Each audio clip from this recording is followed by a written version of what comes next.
রাগ হচ্ছে আগুনের বৈশিষ্ট্য। মাটির বৈশিষ্ট্য কি? নমনীয় হওয়া, বিনয়বত হওয়া। কথা বুঝতে পেরেছেন? বিনয়ী হওয়া। রাগ যদি বেশি উঠে যায়, বসে যান, অজু করে ফেলেন। যখন আপনি রাগারাগি বেশি করবেন, তখন দুষ্ট জিন ওখানে আরও ওয়াসওয়াসা বেশি দিবে।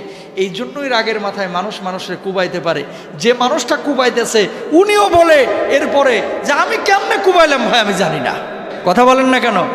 রাগ যখন উঠে যায়, মাইয়া মাথা ফাটায় এলাইছে অথবা বউয়ের হাত ভাঙিয়ে ফেলছে, নাউজুবিল্লাহ বলেন, জায়েজ নাই। এমন মায়ের মারছে পোলাটারে, একেবারে আঙ্গুল ভাঙিয়ে ফেলাইছে। এরপরে আড়ালে যায় কাঁদতেছে, আয় হায় আমি মারতে পারলাম এইভাবে। তার মানে কি জানেন?